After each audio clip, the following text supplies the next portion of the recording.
Hi everybody, I'm Joe. And I'm Mary. And we're Book Buds. And today we're doing the tag called the Growing Up Reading Tag, created by Bookish Chaz.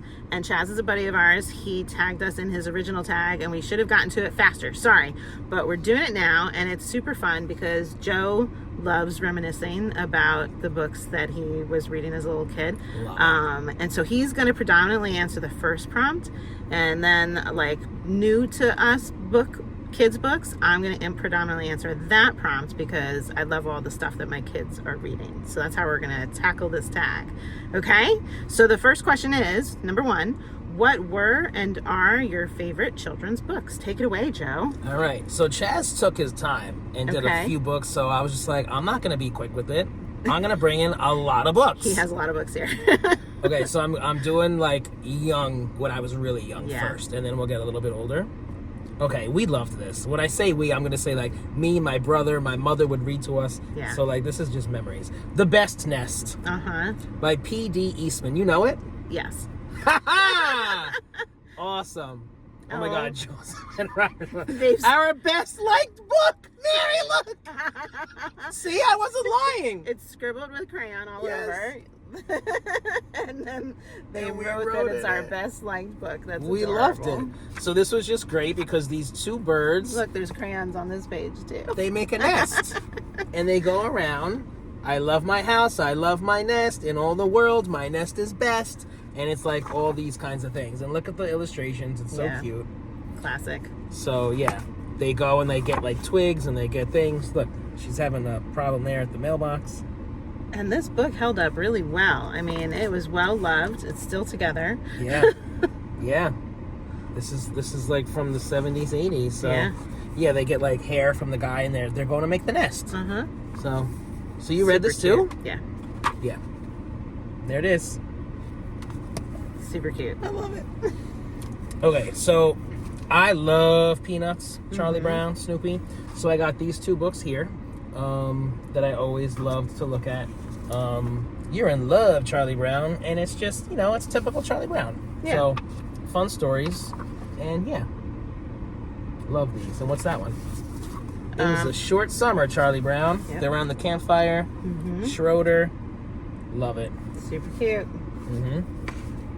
Okay, so Halloween was probably like the best part of my entire life growing up. Like I loved big deal. Scary things.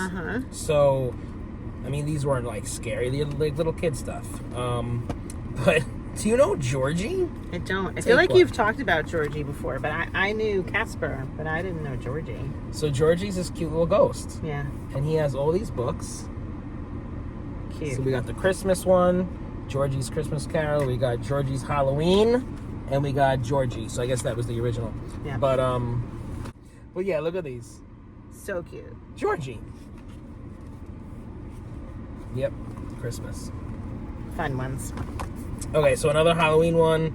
I just love the imagery. So I like The Wizard of Oz. I like The Witch. So I don't know. My mom always used to get this out of the library when we were kids, a woggle of witches, and the imagery in here is really cool. See, they're like flying around. Very cute. Through the sky. And there's this one.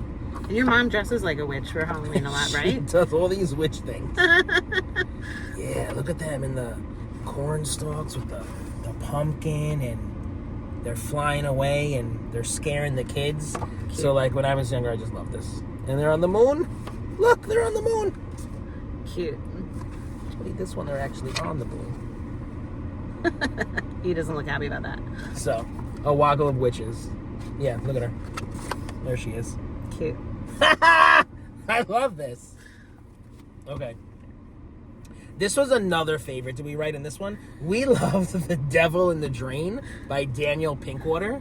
Did I tell you about this one? I don't remember. I don't think I brought it in, but I think I mentioned it. I feel like you mentioned it, but I've never seen this image before, so it's like making me chuckle. After like I read it, like I don't know, the last time I talked about it, it's weird. So there's a devil in this kid's drain, in the sink, and it's like frightening. Does he go down there? So he's looking, I'm trying to find a good, so the devil's in the drain, peeking up, like, what is going on? Isn't this weird? Looks like a cat. And then he's like feeding him a pretzel. Yeah, it does look like a cat. Down the drain, and he comes up. I don't know why we liked this. I mean, because you're silly boys. Yeah. Oh, and then he did the water on him. Uh-huh. Devil in the drain. Like, what is this? When was this written? 84. This is like what came before Dogman, right? Right. Okay. This was another favorite. Did we write in this? A Drop of Blood by Paul Showers. We loved this. This was like, and you would have think I became a doctor, but I didn't.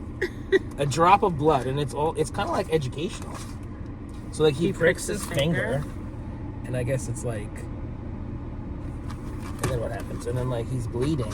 I should have read this with my kids because one of my kids is like, it's blood, and I'm like, okay, you're old enough to know you're not going to die. Oh yes, so you don't have to cut yourself or bump yourself to find out where your blood is. You can see where it is. You can look at your blood with a flashlight. I don't know what that means. So I think it's like educational. He's then like shining it through his fingers and through his cheek. He has a microscope. He was holding a flashlight to look at the blood vessels in his skin. Yeah. Yeah. And then he's looking at him a slide. With a Look microscope, at the dog. yeah. The whole time the dog is there. Yeah, see, it's like now it gets Very educational. educational. I loved it though. So a drop of blood. You must have handled cuts pretty well then. Good job, Mom.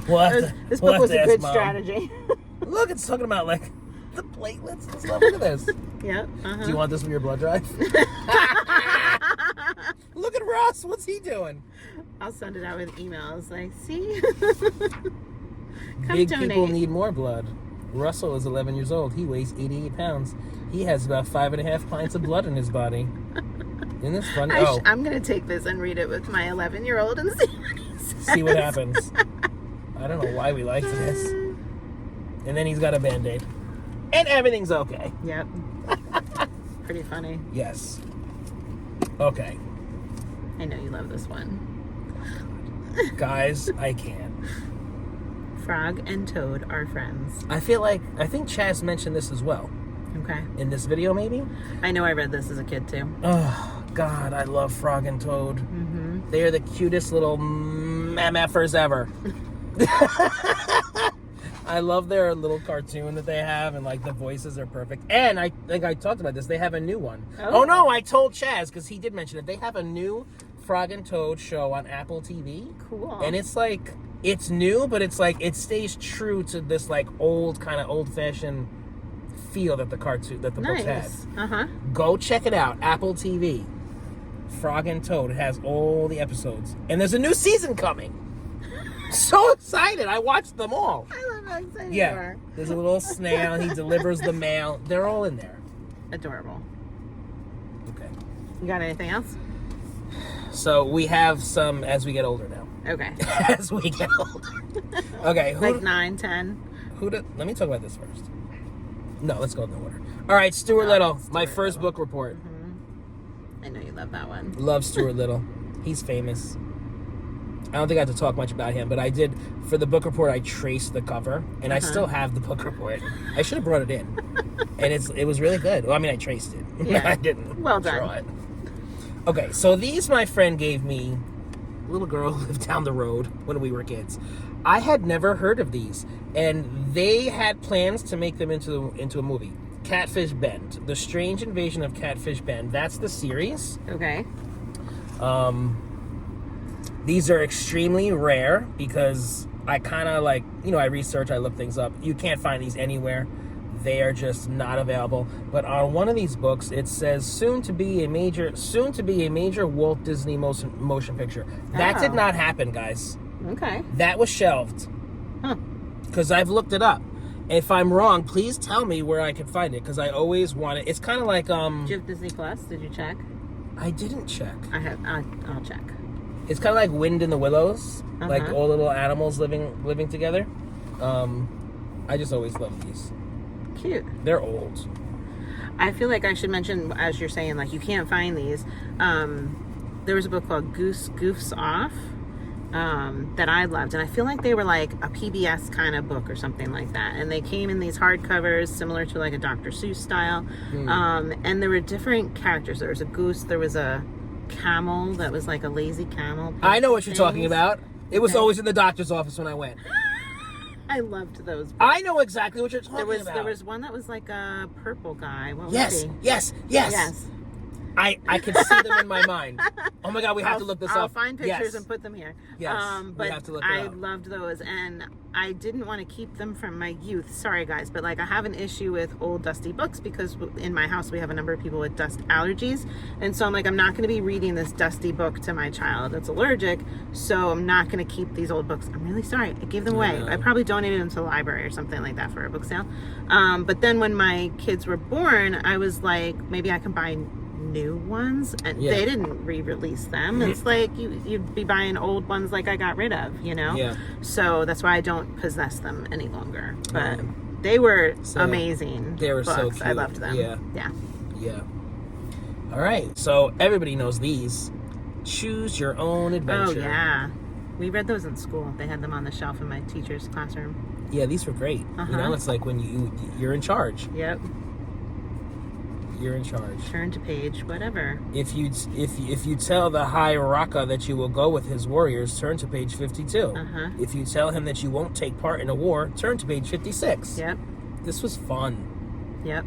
Yeah, you can make your own ending. So I love these as well. I feel like they don't do that anymore, right? There's no newer books like that. Do you guys know of any? Yeah. Choose your own adventure. All right, so that's all yours, right? Yeah. Okay, so that was all prompt number 1, guys. All number 1. All right. 14 minutes. So number 2, promote a new children's book that you discovered. So through my kids, I've learned about lots of new books because when my kids were first born, I went to Barnes & Noble and I'm like, let me buy all the old books that I remember. And I went and I got like Bedtime for Frances, and I bought it and I brought it home and I read it, and I'm like, like they were spanking her or something like that. The father yelled at her and was like, just go to bed or you'll get spanked. Something terrible that I was like, I'm not reading this to my child. And I went and I returned it. And I'm like, okay, I got to learn new books that are out there rather than just what I'm thinking were good books from my youth, right? So more so like more recently as they got older and they started reading their own books, that's the ones I want to share with you because I love seeing my children become little readers, and I've been very aware of what series did it for them, you know, like what first got them hooked and like reading independently for me, because it was like a breath of fresh air to be able to like pass them the book and not do the reading myself, right? So my daughter's my oldest, and the very first one that got her reading was The Magic Treehouse. And that is a series by Mary Pope Osborne. I think there's like 20 some odd books maybe in this series, and the kids, they go to their treehouse and they like open a book, and if it has like prehistoric dinosaurs in it or something like that, I don't remember, I don't think they fall in the book. I feel like the treehouse spins or something, I can't quite remember, but then they go to the prehistoric area, climb down that treehouse, and they're surrounded by dinosaurs, and then there's some little adventure that happens where like they're running for their lives, they have to make it back to the treehouse to get back. And each one, like, you know, they'll go to Egypt or something like that. It's educational, so the kids are learning a little bit about the topic, but it's a nice fun adventure, and it was super easy words, not a lot of words on a page, like nice big font, and it got my daughter interested in reading. So weren't these big in schools? I probably, but they weren't educational. They weren't like assigned to her in any way, but I'm sure her teachers had them in the classroom. Yeah. But we ended up buying them to have the series at home so that she could just go right through them. And then for my son, what really got him going, we've talked about on this channel before, is Dogman. We love Dogman! And Captain Underpants. So I was thinking like, oh, what works for one might work for the other. He's going to read these Magic Treehouse books. No, he's a boy. He loves silly, ridiculous things. So he wants like fart noises and dog heads on person bodies and like thinks it's hilarious and great. So I remember, like, you know, at first I would be like co-reading them with him and I'm like, what is going on in these stories? They're really, really preposterous, and like the sometimes the spelling's wrong, and I know parents have like beef with that, but no, it engages the kid. Yeah. And that's what you want. You want to engage your little readers in whatever it is that pulls them into the world of reading, right? So these are the books that did it for him. And now he's reading like novels. He's reading Harry Potter. He's reading like nice novels that they give him in school that a lot of kids will be like, oh, I don't want to read this book. He reads that book and he doesn't complain about it. It's like a gateway book. Right. Yeah. Yeah. So he still goes in like every night. He'll do a Dog Man for fun too, to like decompress after he's done his big reading. Decompress. Another one for my daughter when she was in about 4th or 5th grade was the Amulet series, which we talked about on this channel, and that was a graphic novel. And that when she got like a little resistant to continuing with her reading after the Magic Tree House, we had like little bumps in the road, but Amulet came and then she was like all in. And so sometimes people don't like the idea of graphic novels, but if it's engaging your reader, don't stop them. Let them have fun. A teacher had said to me, let them have their fun reading at home because we'll assign their reading level reading at school.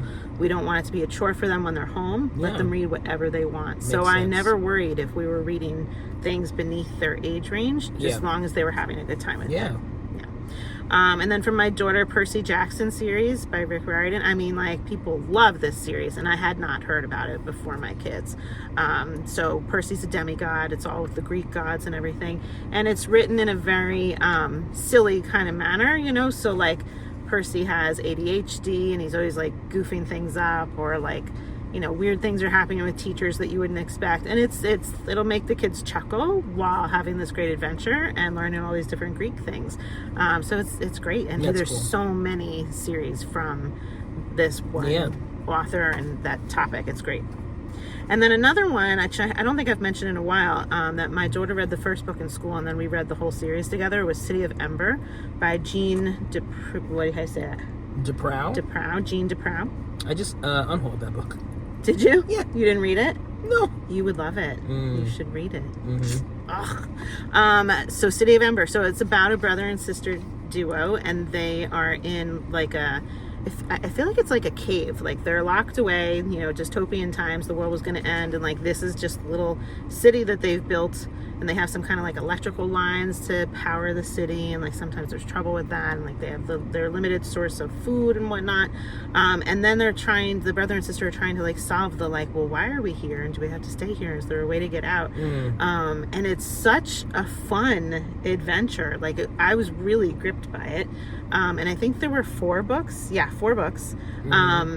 Ultimately, I mean, I don't feel like it's too much of a spoiler. They do get out, and you do learn about why they were there. It's so interesting. And I felt like every single one was great, except I did not like how the 4th final book ended. I was like, oh no, that was kind of like dumb. Okay. It wasn't bad. It was just like, yeah, you know, I could have got done without reading that last book.